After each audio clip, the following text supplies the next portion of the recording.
Well, much of our funding of transit throughout the year is already allocated, and so we're going to be adding additional dollars to meet the shortfall. But with respect to the $1.5 billion, we are in the final stages of the plan to release that in the weeks ahead to support people and businesses. And Carol and I, the Minister James and I, said at the beginning, if the monies that we had put aside were insufficient, we would increase those dollars. And I'm confident that Carol said that earlier in the week. We have a plan going forward. We're going to do our level best to stay within that plan. But the plan has been driven all the while by the needs of British Columbians, by making sure that we're providing the services that people need.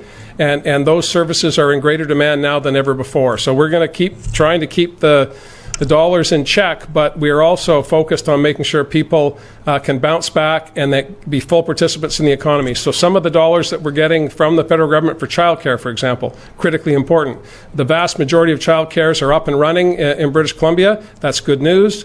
We're the only province in the country, in fact in the continent, that has real-time data about how a safe restart of our K-12 system will work, because we've got a month worth of information during the voluntary return to school that we had in June. So I'm confident that we will continue to revise and revise again our plan to make sure that we're getting it right. Do you have a follow-up, Rob?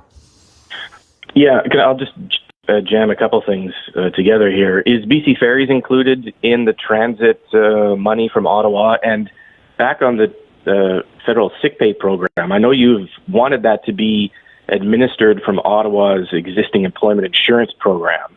You mentioned it being nationally paid for and nationally coordinated. Is that through EI on the sick pay side? I'll leave it to the federal government to give the details of how they're going to distribute the resources. All of the provinces that are participating, which is all of them, will require amendments to their Employment Standards Act to make sure that there's provisions for the flow of the dollars. You'll remember in our extraordinary session back in March, we made amendments to the Employment Standard Act for unpaid leave.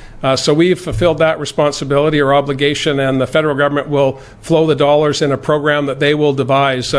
Again, we had planned within the $1.5 billion to fund a paid sick leave program. So these are dollars that we will not have to find. In this case of out of $1.1 billion that's currently allocated, and the federal government has said if there's a greater demand, if there's a significant second wave in the fall, they'll increase that. So those are dollars that we will not have to find. And again, I'm grateful that a Canada-wide approach to a Canadian challenge has been met not just with enthusiasm, but with a commitment to go further if required from the federal government.